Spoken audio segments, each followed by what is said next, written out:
This Week in Richmond is made possible in part by Dignity Memorial, caring for our communities with a network of funeral homes and cemeteries in Virginia and throughout North America. More information about Dignity Memorial's providers is online at dignitymemorial.com. Alpha Natural Resources, an energy company dedicated to respecting the land. Alpha Natural Resources, we power the world through the energy of our people. Haley Buick GMC, the place for a new Verano or Terrain Denali, in Richmond and online at haleybuickgmc.com.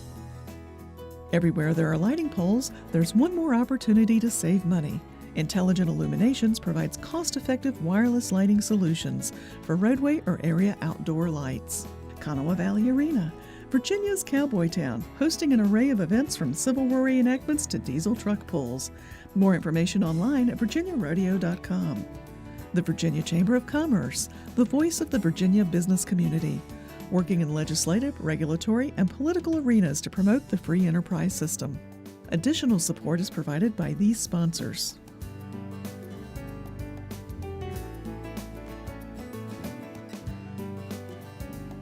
And by the members of Virginia's public television stations. Thank you.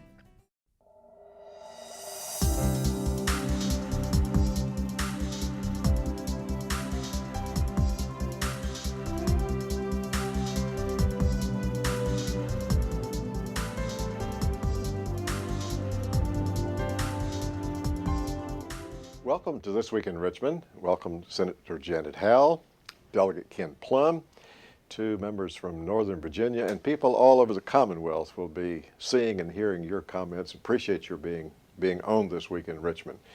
To talk about issues from the past session, if you'd like, issues that are going on this summer, and if you wish, something that you think is coming up in the 2014 session.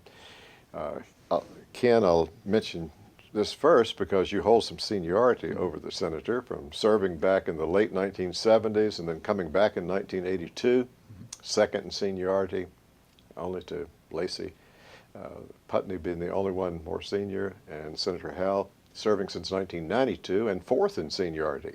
So two senior legislators, thank you for being here. So Janet, now let me come to you and let's ask you to start. And as I've told other guests, if the two of you get talking among yourselves, you're welcome to ignore me. I'll keep track of the time and see that the program moves along with the many things that you all can talk about. Okay. So where would you like to start? Where would I like to start? Well, I think our last session was truly historic. I've been here 22 years, and I think we had some major accomplishments. The first one, of course, is finally, after decades of attempt, getting a transportation bill passed. As we sit here, it's July 1st, and this is the day it starts going into effect. That was a hard-fought battle, but I think it turned out as well as it could for the session. It took a lot of effort in both chambers to get that done. Yeah, David, first of all, thanks for having me on the show. I know your show goes statewide, and I'm a native Virginian. I grew up in the Shenandoah Valley, Page County, and I went off to Norfolk, to Old Dominion, and then University of Virginia to Piedmont, so I'm kind of a Virginia born and bred guy. All around the state. Absolutely. But love the constituency in Northern Virginia, and they love the fact that after many years of effort, we did come together this legislative session and make some tough decisions. Make no mistake about it, these were tough decisions on the part of a number of legislators, but they were critically important for our region in Northern Virginia. We're a high-growth, prosperous part of the state. We produce a lot of jobs, we produce a lot of income, we produce a lot of tax revenue. But in order for us to be successful and continue to grow, people have to be able to get around. And in our part of the state, Janet and I both live in Reston, Virginia. The expansion of Metro Rail, for example, the Silver Line that will open by the end of the year to Reston, and then will eventually make its way out to Loudoun County, needed an infusion of state money, and the bill that we passed provided that. But also to the people who use bicycles as an alternative to transportation, increasing pedestrian access in Tyson's Corner. These are all important measures that came out of this, and it'll make Virginia generally stronger, and it'll make Northern Virginia stronger as well. No, it was an unusual bill how it got passed, but at the end, I was one of the negotiators, one of the conferees on the bill. We started with legislation that was really, in many ways, ludicrous. We were going to get rid of the gas tax entirely, according to the governor's proposal. But we were going to have a fee on hybrids because they didn't pay the gas tax like other people did. It was poorly thought out, and as it went through the process, it kept getting better. But in the budget, the conference on the bill itself, it was a fascinating process because we had people from all different parts of the state engaged in that. I believe there were 10 of us altogether. And we all ended up with things we really disliked, but we were determined as a group of 10 that we were going to come out with a plan that would pass both houses and would be signed by the governor. And ultimately, we were able to do that. A lot of the discussion about this bill seems to focus around the fact that people are going to have to pay some more tax. But we need also to realize on balance that a lot of people are going to save a lot of money with this bill. People who lose time in productivity, time with their families and so on because they're sitting in traffic backups and traffic jams, to be able to allow those people to more access to their work, to allow commerce to flow more freely. The ultimate outcome, in my estimation, is going to be a savings for Virginia, and it's going to help our infrastructure grow, and it's going to help our families to have additional time of not sitting on Interstate 95 or Interstate 66 or Interstate 64. They'll be able to be home, be at their workplace and much more efficiently than would have been the case in the past. You know, I've seen some studies that talk about the amount of time that people spend, Yeah. and particularly in Northern Virginia, where you all live, but one of the highest in the nation of time that people spend trying to get from home to work or work back to home. Right. Yeah, and we have to respond to that. You know, we want a good future for our Commonwealth, and transportation is an important element of that. But also another important element of that is relates to our public education. And I'm an educator by background, and I put a lot of emphasis on that. We've got to do things to make sure we keep our college tuition down. We've made some efforts in that regard in recent years, but we've got to continue to work on that. The other thing I think we have to come to a recognition of is that the best documented program one could implement in government is preschool education. The overwhelming evidence of the money saved by starting children early, to have them learn good habits, to learn information, to become good learners, actually is a payoff in the end, because they do better when they go to school, they do better in life as a result. And so it's my hope that as we look forward to 2014 and years going forward, that we say that in 2013 we made an investment in our infrastructure, being our roads, but in going forward we're going to also make investments in our public education system and our colleges and universities. Both of those systems, of course, have taken major cuts over the last number of years, as we haven't had the revenues to adequately support them. I hope that the legislature will grab hold of what Ken is saying, and we will indeed invest in our kids and in our whole system. There's been a tendency lately to try to divert money from the public system. Personally, I think that's a very dangerous precedent and totally unproven. So, you know, I'm hoping that we'll be able to get together, work together like we did on transportation, and move forward with our public and higher education systems. And get away from gimmicks too. This idea that somehow a charter school can do a better job than a public school. A well-funded public school can do the job. We've got to give support to our teachers, make sure they're adequately paid, make sure that there's a work environment that attracts them. And if the schools aren't successful, we need to do an honest assessment of why they lack success. Sometimes we just dump it on the back of teachers and we say, well, we're going to make your pay differential related to how well you teach some of these challenged kids. Well, if we were to do that as legislators, we'd be hard-pressed to ever get a raise sometimes. Right. It's not fair that we apply only to teachers the requirement that they do well. The most recent notion, for example, of giving public schools a grade is a gross oversimplification. Recent public school superintendents in Virginia said, you know, essentially what that grade is going to tell you is the economic level of the community in which that school is located. Because the ABC schools, the AB schools particularly, are going to be in the prosperous communities. The CDF communities schools are going to be in the poorer communities, and that doesn't help further education. So we need to do what's positive to move education forward, and not come up with gimmicks and publicity stunts to try to say we're going to do a better job. You know, you mentioned that we're having a conversation on July 1st. Our viewers are seeing it a little bit later here in the month. Right. I was with some friends last night, and I'd like to bounce this off the two of you. And one of my friends, very conservative, fiscally conservative, he said 5.3% in the Richmond area. Why didn't they just make it 5.5%? And I'll not go into my answer for him, but Right. 5.3 is interesting. Of course, in Northern Virginia and It's Hampton Roads, 6. it's 6, because, and that extra money going to transportation, and your constituents know that, and the ones, but how did the 5.3? It was pure politics. It wasn't economics. It was how high can we go and still have the votes to get the bill passed through the House. So the House negotiators were insistent that it not go any higher. And they prevailed, because without those votes, there would have been nothing for anybody. You said it more eloquently. I think my answer was about the same Okay.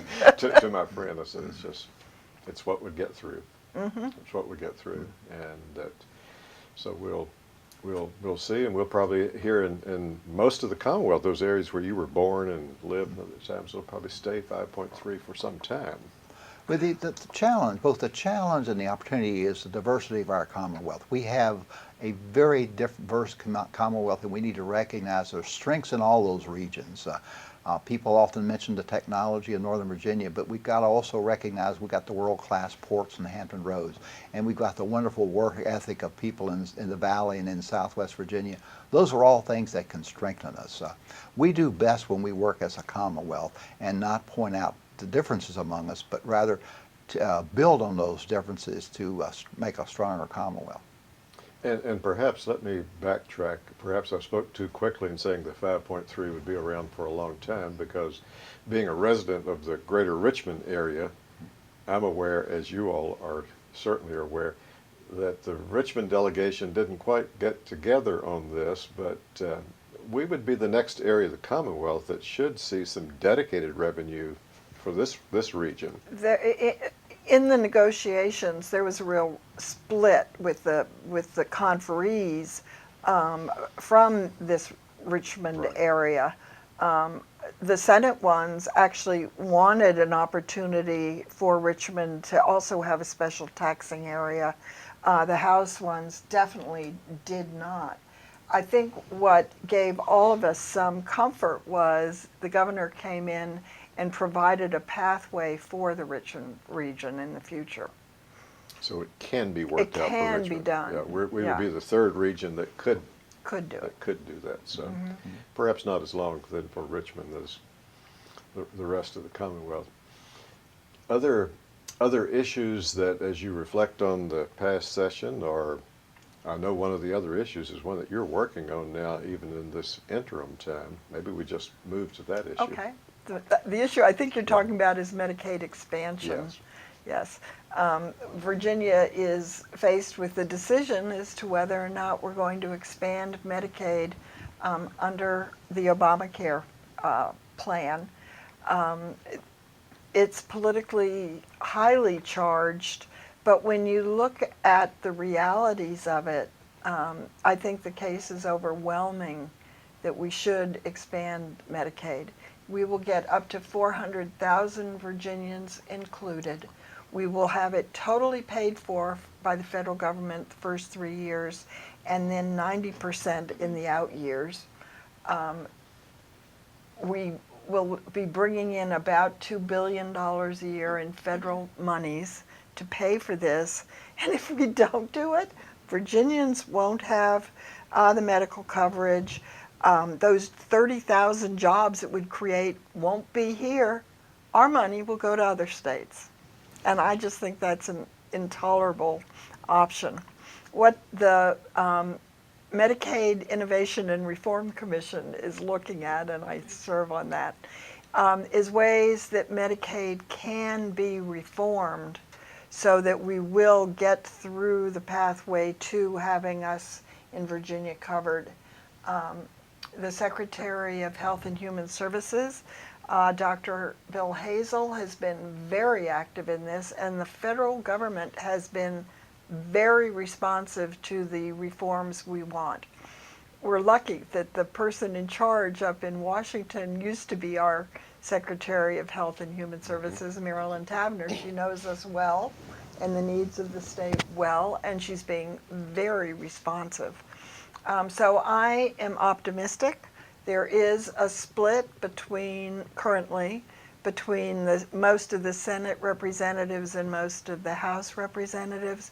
But I think as we work our way through this process, we will come to the expansion, because the cost of not doing it is huge for our communities, our hospitals, employees, and most especially those people, most of whom are working, who need the medical coverage.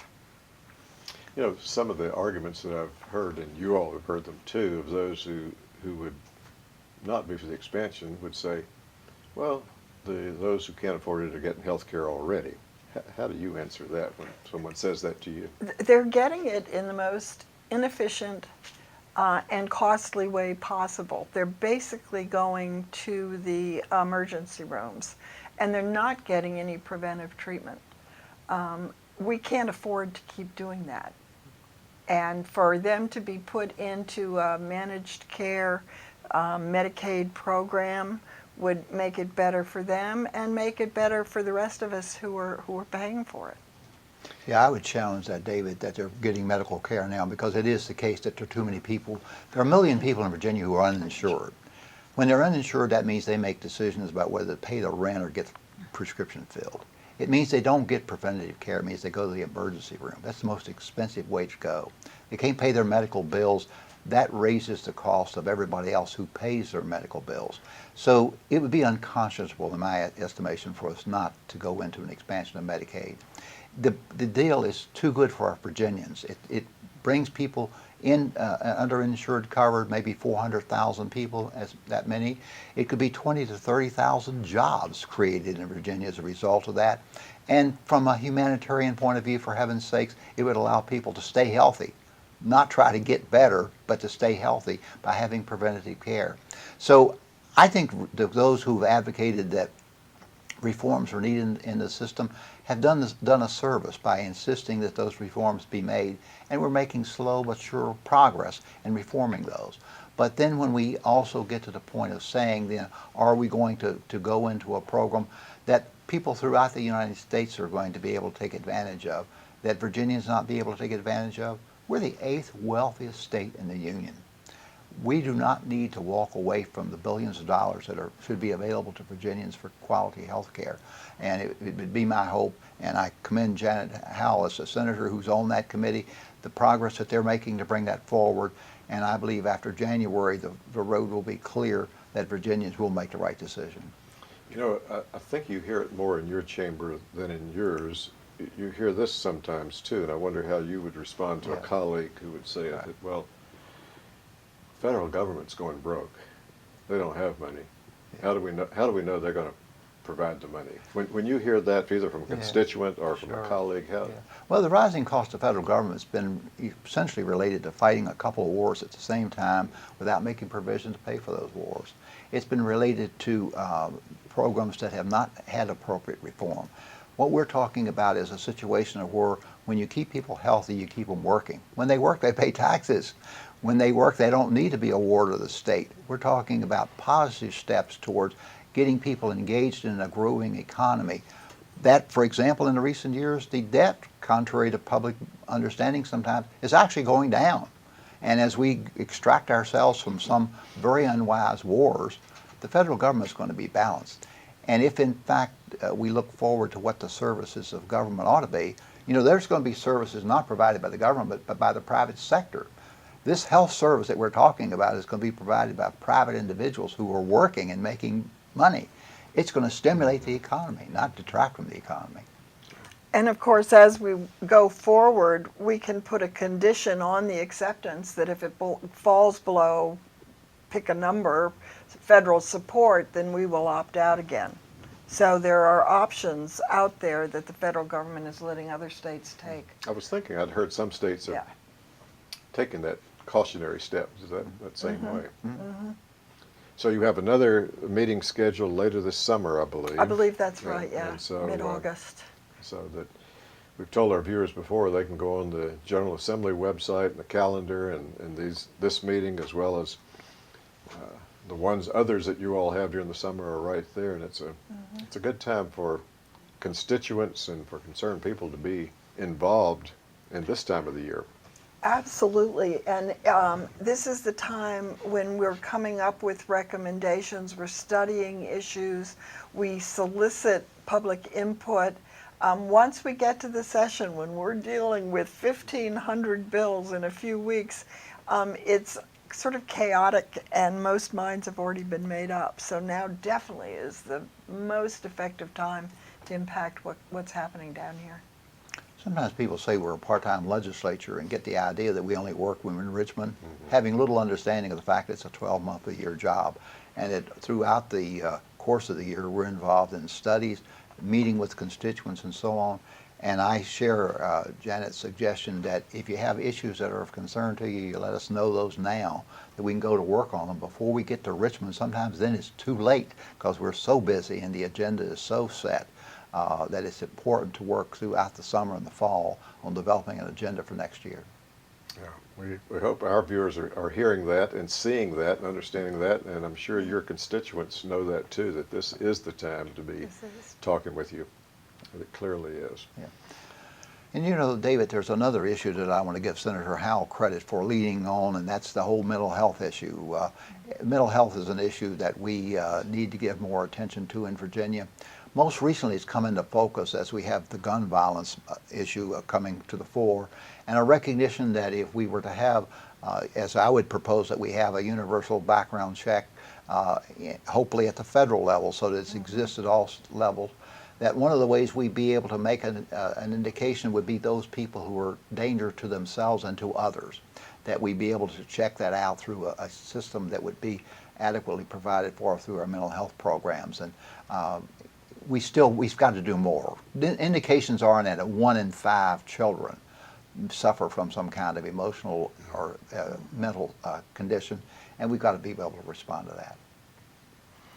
You know, Ken mentioned earlier that we're the 8th wealthiest state, but when you look at our mental health system, it's we're in the bottom half of the states, and many would argue in the bottom 10 of the states on what we provide for people with mental illness.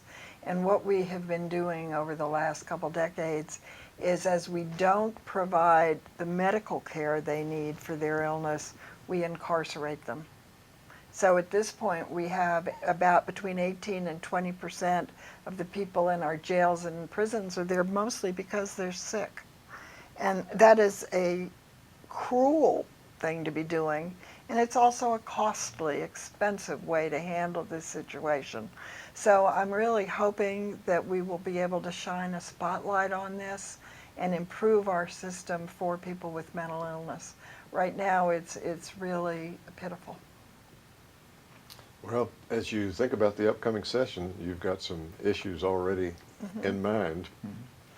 Higher education, mental health, and the need for those. Are there other issues that, looking forward, that you see that you will be working to address in either of your chambers?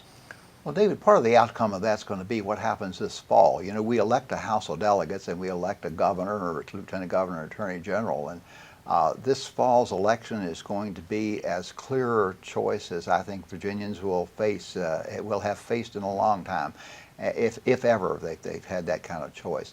And the outcome of that will be so critically important as Virginians were able to stand up and say, you know, we want to move forward or do we want to fall back? And of course, I'm a move forward kind of guy, thinking that we ought to be more progressive in things like our public education support, in things like our mental health programs and so on, in investing in our infrastructure. But in order for that to happen, then voters need, number one, go to the polls. And we say that because it is the case that, you know, in a presidential year, you'll get 70% participation, The next year when we elect a governor, it'll fall down to less than 50%. Well, those people who aren't voting are actually making the choice by not voting. That's right. And so I would hope that people would give us a clear signal that we want a progressive, moving forward Virginia when they go out and vote this fall's election. Delegate Plum, Senator Howell, our time has expired, and you have been so informative. We appreciate your being on This Week in Richmond. To our viewers, we'll be back with you next week. Thank you. Thank you. Thank you.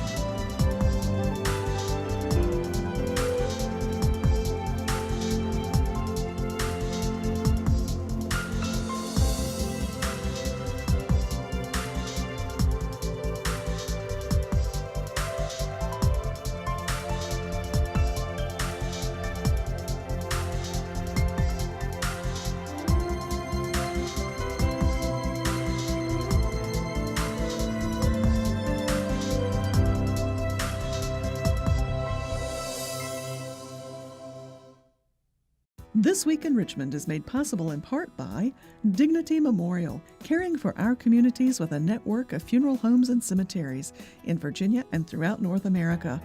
More information about Dignity Memorial's providers is online at dignitymemorial.com. Alpha Natural Resources, an energy company dedicated to respecting the land.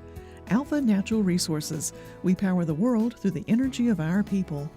Haley Buick GMC, the place for a new Verano or Terrain Denali, in Richmond and online at haleybuickgmc.com.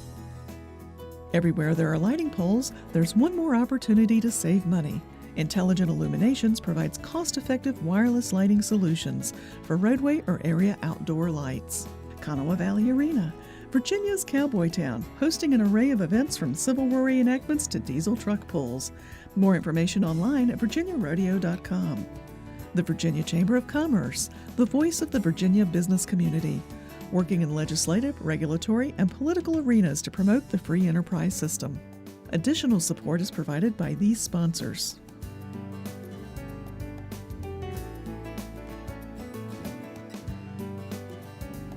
And by the members of Virginia's public television stations. Thank you.